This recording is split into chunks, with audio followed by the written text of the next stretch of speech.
এই নির্বাচন কমিশন কখনোই আপনাদেরকে পক্ষপাতিত্বমূলক দুষ্ট কোনো নির্বাচনের কোনো ইনস্ট্রাকশন দিবে না। আইন অনুযায়ী সুষ্ঠু নির্বাচন হবে। আমরা যখন কোনো একটা অসুখকে মেনে নেই তখনই না এটা চিকিৎসা হবে, আর যদি মেনেই না নেই তাহলে এটার চিকিৎসা করার আর কোনো সুযোগ নেই।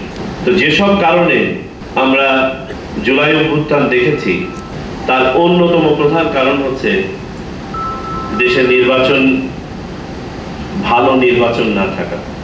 আপনারা একবার চোখ বন্ধ করে চিন্তা করেন, ভালো নির্বাচন হলে কি এই ধরনের ঘটনা ঘটতো?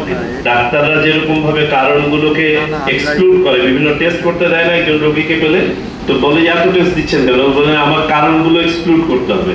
তো আপনারা যদি 100টা কারণকে লিপিবদ্ধ করেন আর এক্সক্লুড করতে থাকেন যে না এটার কারণে হয় নাই জুলাই, এটার কারণে জুলাই হয় নাই, তাহলে দেখবেন ফাইনালি এসে একটা কারণ দাঁড়ায় থাকবে, সেটা হচ্ছে পচা নির্বাচন বা নির্বাচনের নামে প্রহসন। আমরা যদি এখান থেকে বের হতে চাই, এই সমস্যাটাকে যদি চিহ্নিত করতে চাই, তাহলে প্রথম প্রতিজ্ঞা করতে হবে আজকের এই সম্মেলন থেকে আর কখনো আমরা এই ধরনের নির্বাচন করব না, নির্বাচনের অংশ হব না। এবং আমি প্রথমেই একটা আপনাদেরকে মেসেজ দিয়ে শুরু করতে চাই, ব্যক্তিগতভাবে আমার পক্ষ থেকে এবং নির্বাচন কমিশনের পক্ষ থেকে। এই নির্বাচন কমিশন কখনোই আপনাদেরকে পক্ষপাতিত্বমূলক দুষ্ট কোনো নির্বাচনের কোনো ইনস্ট্রাকশন দিবে না।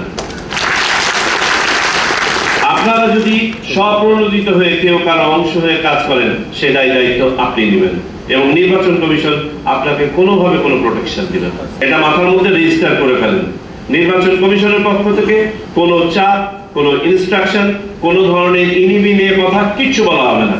আইন অনুযায়ী সুষ্ঠু নির্বাচন হবে, নিরপেক্ষ নির্বাচন হবে, স্বচ্ছ নির্বাচন হবে, হতেই হবে।